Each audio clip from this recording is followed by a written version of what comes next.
Hey guys, welcome to my channel. My name is Amanda Dittlinger and I'm a neurodivergent woman. So today is an update about my autism testing. I'm going in for my 3-hour evaluation this morning. I am in my van right now. Is my psychologist building and I'm a little nervous. They're great. They worked with my kids, so I kind of know what to expect. But it's supposed to be like it could be 3.5 hour long testing. So I will update you with how it goes. Wish me luck, guys. Bye. Hey guys, I'm back. It's the next day. So I wanted to kind of like let you know how the testing went. So a couple things is first, this is just how this psychologist tests for autism. It doesn't mean that your psychologist will be the same. I will also link down in the description box down below. Dr. Service, my psychologist, has a YouTube channel, The Neurodivergent Doctor, and he has a video where he also talks about the process of how it is to get an adult autistic evaluation done at his clinic. So again, I'll link also part 1 of my video where I talk about my evaluation part 1, which was a 1-hour kind of discussion. And then they sent me home with a bunch of online tests, which were kind of like where they'd ask a question, you'd have to answer, never, sometimes, always, on a scale. And then I went in yesterday for a 3-hour neuropsych test that was testing for autism and ADHD. I'm not going to give all of the test, but just to kind of give you an idea of what kinds of things. There were like some math word problems where you couldn't write anything down. It was all auditory. There was a vocabulary quiz section. There were some 3-dimensional puzzles with blocks that you had to manipulate to try to match a picture. There were some also on a computer. We were using an iPad, and there was shapes that were dissected up into 3 cuts, and then down at the bottom you would have to try to figure out which 3 pieces could be fit together to form the shape above.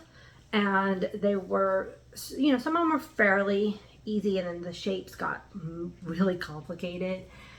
There was one of those kind of puzzles where you have 3 pegs and some discs, and you can't put a larger disc on a smaller, and you have to like move them around to make patterns. There was a general knowledge question part.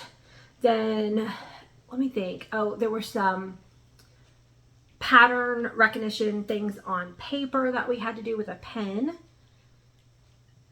And at the end was a question, like again, going over some of the like social and sensory questions, and like, do I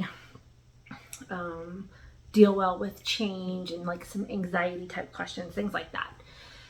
It did take the full 3 hours. At some point, my brain was just like concentrating so hard that I, kind of got a headache during this session. I was drinking water. I could ask to, go to the bathroom, or, I even brought in a snack at one point. One of the tests where she would give 3, well, it started with 2 numbers, then it went to 3 and 8. I'm not sure if it would have kept going up higher and higher, or if I just it was 2 failure. I think I got up to 5 numbers in some cases, where she would repeat random numbers and I had to repeat them back to her. But again, if you follow my channel, I have aphantasia and a memory disorder, so that particular test was really difficult for me. And there was another one where she would list a bunch of random numbers, and then I'd have to repeat them back to her from smallest to largest. So not only did I have to kind of like hold those numbers in my head, then I had to sort them and say them back. And so it was really interesting because I think some of the tests are going to be so easy for some people. And then a test that might be easy for you could have been hard for me. And it's really just trying to see how your brain works. There was a lot of, that was kind of, I think some of the things that she was looking for was just how do you solve some of these problems. So it was, I'm trying to describe it. I mean, the word I keep saying when people ask me how it was, I'm like, it was interesting. Partly because I find how brains work very interesting. It was definitely hard at parts. Some parts were so easy, I couldn't believe they were even on a test. And it was quite intense just because you were really using your brain pretty hard for, 3 straight hours. And then after that, I came home and had a session with my therapist, which I'm so glad that lined up that way. I've talked about this before on my channel. If you don't have a therapist and you feel like you need one, I honestly feel like everyone, you just get one assigned to you at birth. No, you have to find the right therapist. My therapist is amazing, and I'm so glad I had an appointment scheduled after my psych. I'm like an hour or whatever between, which was good, kind of give my brain a little rest. So I went to therapy, and it really helped for me to kind of like talk it out with my therapist. Because even part of what is going on for me is I did not start out this year looking to see about, why are these things in my life such a struggle? Like I've struggled socially, and like I can't fit in with things, and I've always had these autistic traits, not knowing they were autistic traits. And I just stumbled into this while I was diagnosing my kids. So wrapping my head around the fact that I am exactly who I am and always have been, and that's not going to change, but there might be a word out there that describes my struggles, is really a lot. It's good, but does it really mean anything at all? It's not going to change my life as far as I can tell, although I do feel compelled to, especially because my kids are both autistic, to bring more awareness about what autism is and isn't. Because before I started this journey, just like a lot of people who are hopefully watching this video right now, I was very ignorant to what autism is and isn't. I thought I had a picture of what an autistic person should look like and should behave like.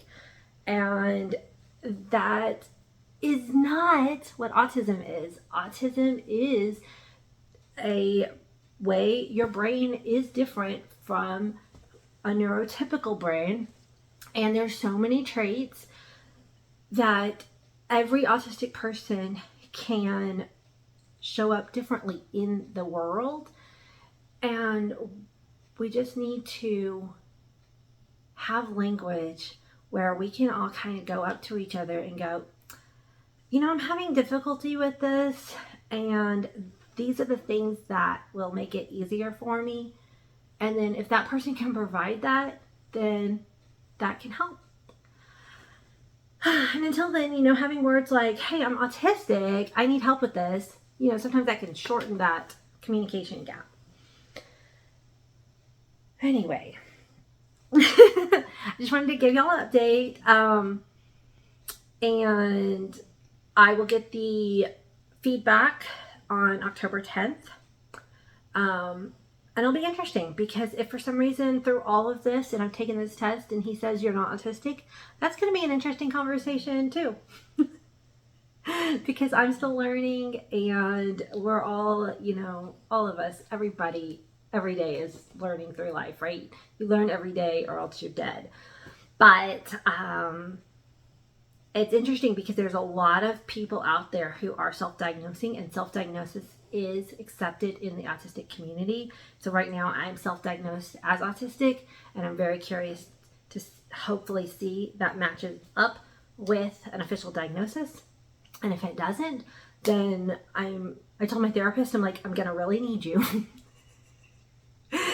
So with that, I am gonna say goodbye. Make sure you hit that subscribe button and share this video, and I'll see you on the next one.